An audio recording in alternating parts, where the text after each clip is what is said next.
தேவன் பக்கம் திருப்ப முடியாதபடிக்கு, அவன் தேவன் ஆஸ்வதிக்க முடியாமபடிக்கு சில காரியங்கள் அவரிடத்தை காணப்பட்டதுனால கர்த்தர் சொன்னாரு, நான் உனக்கு வாக்கு கொடுத்தேன், நீ வரும் பார்த்துட்டே இருக்கிறேன், இன்னும் நீ வரல.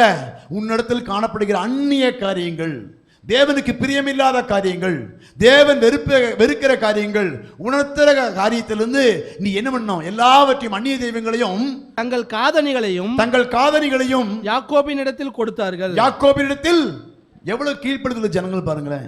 யாக்கோபு அங்க சொல்றான் ஒரு வார்த்தை, நாம வாங்க பெத்தேலுக்கு போவோம், எல்லாரும் தேவனுக்கு அங்க ஒரு பலிபீடத்தை கட்டி தொழுது கொள்ள போகிறோம், அதனால உங்களை பரிசுத்தப்படுத்திக் கொள்ளுங்கள், உங்களை வாழ்க்கையில காணப்படுகிற அந்நிய தெய்வங்களை மாற்றிக்கொள்ளுங்கள் என்று சொன்னபோது அவர்கள் எல்லாரும் கீழ்ப்படிந்து தங்கள் தெய்வங்களை கொண்டு வந்து, தங்களுடைய காதலிகளை கொண்டு வந்து யாக்கோப்புடைய கரங்களிலே கொடுக்கிறார்கள். ஒரு கீழ்ப்படிதல் உள்ள ஜனங்கள், ஒரு நல்ல தேவபக்தி உள்ள ஜனம். ஒருவேளை நம்ம வாழ்க்கையில மாறி போயிருக்கிற எண்ணம் இருந்தாலும் சொன்ன போது அந்த சொன்ன சொல்லுக்கு அவர்கள் கீழ்ப்படிந்து தேவ பயத்தோடு கூட அங்கே தேவனுக்கு ஆராதிக்க வேண்டும் என்கிற எண்ணத்தோடு கூட எல்லா அந்நிய காரியங்களையும் கொண்டு வந்து அங்கே புதைக்க.